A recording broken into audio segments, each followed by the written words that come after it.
Bonjour à toutes et à tous. Nous allons vous expliquer comment compléter le rapport intermédiaire. Vous devez renseigner votre code PIC et le mot de passe associé. Si vous avez perdu le mot de passe, cliquez sur Mot de passe oublié. Il sera renvoyé sur l'adresse mail de la personne de contact indiquée sur le formulaire de candidature 2018. À présent, sélectionnez le projet 2018 et cliquez sur l'onglet Rapport intermédiaire. Nous allons maintenant visualiser ensemble les différentes parties composant votre rapport intermédiaire. La première partie concerne la gestion des licences. Vous devez indiquer si vous souhaitez des licences supplémentaires ou au contraire restituer des licences. Le calcul s'effectue automatiquement. La deuxième partie concerne la durée de la convention. Ici, seuls les projets de 16 mois ont la possibilité de demander la prolongation de la durée du projet à 24 mois, c'est-à-dire jusqu'au 31 mai 2020. La troisième partie concerne les mobilités effectuées et en cours. C'est ici que vous allez indiquer si vous avez réalisé ou non des mobilités. Si vous n'avez eu aucun départ en mobilité à ce jour, ou que vos fiches sont encore en statut brouillon sur Mobility Tool, cliquez sur Non, mon établissement n'a organisé aucune mobilité sur la convention 2018. Une fenêtre apparaît vous demandant d'attester qu'aucune mobilité effectuée ou en cours ne sera déclarée. Cliquez sur OK. Vous passez alors directement à l'étape suivante, financement du projet. Si vous avez déclaré des mobilités sur la convention 2018 et qu'elles sont en statut complet, cliquez sur Oui, mon établissement a déjà organisé des mobilités sur la convention 2018. Une section spécifique s'affiche alors sur le module afin d'y importer vos mobilités. Avant tout import, vous devez vérifier l'ensemble de vos mobilités. L'interface de Mobility Tool distingue deux types de fiches de mobilité. Pour ce faire, cliquez sur Lien vers Mobility Tool. Les fiches en statut complet sont les fiches finalisées où toutes les informations requises sont indiquées sur la fiche participant. Les fiches en statut brouillon sont les fiches pour lesquelles des informations sont manquantes. Nous vous conseillons donc de finaliser un maximum de fiches de mobilité, car seules les fiches en statut complet peuvent être importées sur le module du rapport intermédiaire. Une fois ce contrôle finalisé, vous pouvez sélectionner l'onglet Import-Export de mobilité. Pour pouvoir intégrer vos données dans le module du rapport intermédiaire, vous devez exporter les fiches de mobilité étudiante et de personnel si vous en avez. Nous allons en premier exporter les fiches de mobilité étudiante en cliquant sur Exporter CSV. Le fichier apparaît en bas et s'enregistre automatiquement dans les téléchargements. Réalisez la même opération pour les mobilités de personnel. Cliquez sur Exporter CSV. Retournez à présent sur le module du rapport intermédiaire de Penelope+. Cliquez sur Importer les mobilités étudiantes depuis Mobility Tool. Cliquez sur le fichier correspondant. Attention à bien distinguer le fichier correspondant aux mobilités étudiantes et celui correspondant aux mobilités de personnel. Une fois les données importées, deux cas de figure possibles. Soit l'import est incorrect, cela signifie qu'il y a une erreur dans vos fiches de mobilité. Le module vous indique en général le type d'erreur et la personne concernée. Dans ce cas, vous devez modifier les erreurs directement dans Mobility Tool, puis renouveler les étapes précédentes. Soit votre import est correct, comme dans cet exemple.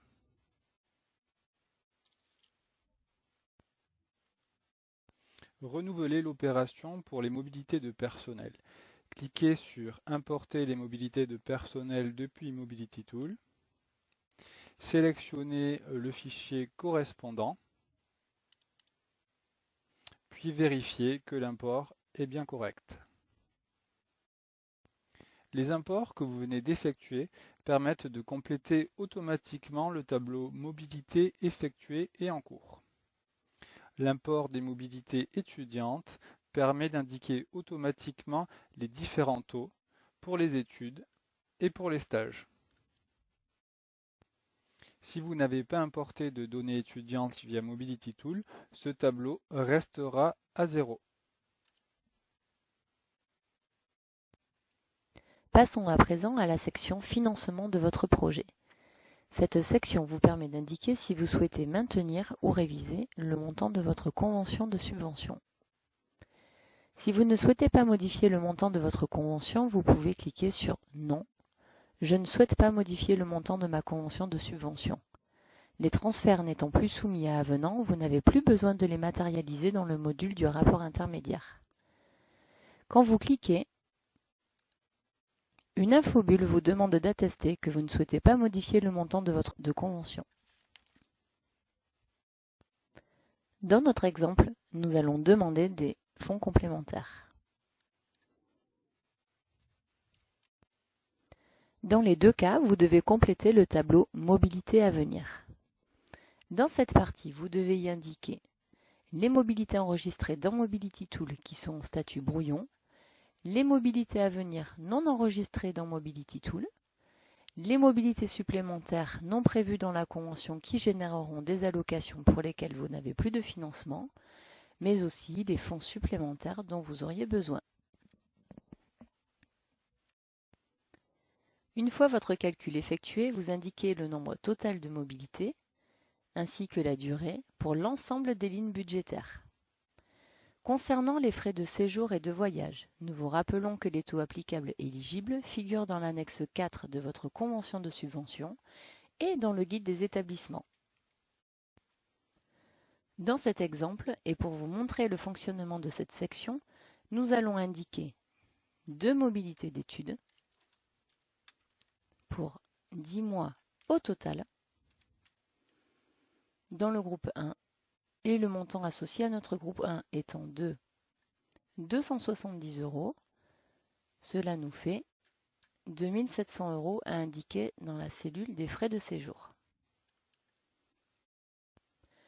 De la même manière pour les stages, nous indiquons un total de 5 mobilités pour 20 mois au total. Certains partent dans le groupe 1 et d'autres dans le groupe 2. Nous allons donc saisir un montant total de 7 900 € pour nos mobilités de stage dans la cellule frais de séjour. Ces montants ont bien entendu été calculés en amont selon les différents groupes de pays. Passons à présent à la mobilité du personnel. Donc pour la mobilité enseignante, nous n'avons pas de demande pour cette convention, donc nous laissons les cellules à 0. Pour la mobilité de formation, nous avons 3 mobilités pour 15 jours au total. Lorsque nous cliquons sur les cellules frais de séjour, une infobulle apparaît pour vous expliquer comment calculer votre budget. Après calcul selon les durées et destinations de nos personnels, nous indiquons notre enveloppe totale à déclarer de 1 785 €. Cliquez sur Fermer et enregistrer le séjour STT. Même chose pour les frais de voyage, une infobulle vous explique comment calculer votre budget. Nous en profitons pour vous rappeler que les distances doivent être calculées sur le calculateur de distance mis à disposition par la Commission européenne et que le forfait sert à couvrir l'aller et le retour. Donc pour nos 3 mobilités, nous avons donc un budget prévisionnel de 825 €. Cliquez sur Fermer et enregistrez le voyage STT. Toutes nos mobilités sont maintenant déclarées et nous voilà dans la dernière partie de votre rapport intermédiaire, le résumé de vos déclarations et transferts budgétaires. Cette partie reprend l'ensemble des déclarations, la partie mobilité effectuée et en cours que vous avez enregistrée précédemment, et la partie mobilité à venir que nous venons de compléter. Elle nous permet également de procéder aux différents Transfert budgétaire entre lignes. Cette partie va donc nous permettre de moduler et d'optimiser l'enveloppe budgétaire par le biais de transferts. Faisons un tour du tableau. Vous remarquerez que certaines informations sont encadrées en rouge et d'autres en vert. Pour les études, par exemple, nous pouvons voir qu'il manque du budget à hauteur de 33 510 €, ici appelé « Besoin ». Même chose pour la mobilité de formation. Par contre, pour les stages et la mobilité d'enseignement, les montants sont encadrés en rouge. Cela veut dire que vous avez du budget ou du reliquat. Ces lignes sont appelées ici « Disponibilité ».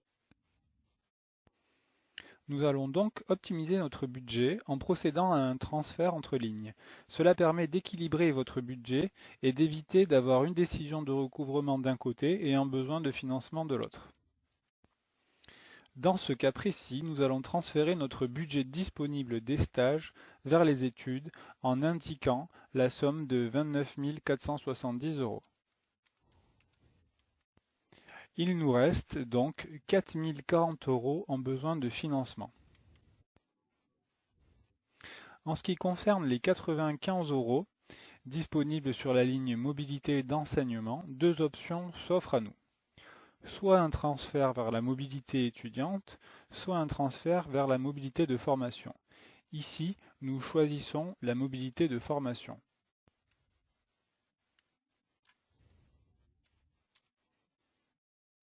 Se pose à présent la question des frais du soutien organisationnel. Si vous ne souhaitez pas demander un financement spécifique à l'agence, vous pouvez décider de transférer le soutien organisationnel vers des lignes de mobilité, en l'occurrence vers la ligne mobilité d'études et la ligne mobilité de formation. Pour les études, vos besoins s'élèvent à 4 040 €. Vous pouvez donc renseigner 4 040 € sur la ligne mobilité d'études. Pour la ligne mobilité de formation, vos besoins s'élèvent à 1 922 €. Vous pouvez donc renseigner jusqu'à 1 922 €. Pour rappel, ce transfert étant autorisé dans votre convention, ce dernier ne sera pas matérialisé. Sinon, vous maintenez votre demande de financement complémentaire de 5 962 €. Vous pouvez maintenant compléter la partie commentaires. Cette section est obligatoire pour pouvoir valider le rapport intermédiaire. Cliquez sur Sauvegarder les commentaires une fois la partie terminée. Avant de soumettre le rapport, vous devez cliquer sur Contrôler le rapport. Si le contrôle est bon, le message suivant apparaît. Le contrôle est terminé, votre rapport peut être soumis. Si par contre une erreur est détectée, vous devez apporter les corrections nécessaires pour pouvoir valider et soumettre de nouveau votre rapport intermédiaire. Une fois le contrôle effectué, vous pouvez cliquer sur Soumettre en ligne le rapport.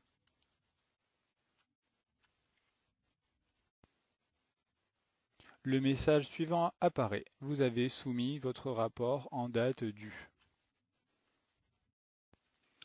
Vous devez enfin déposer le rapport intermédiaire. Pour cela, cliquez sur Imprimer le rapport. Faites-le signer par votre représentant légal, puis scannez-le.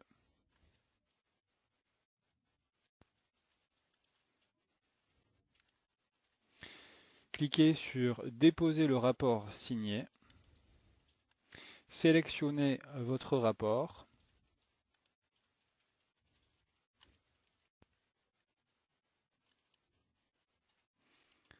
Vous venez de déposer avec succès votre rapport intermédiaire.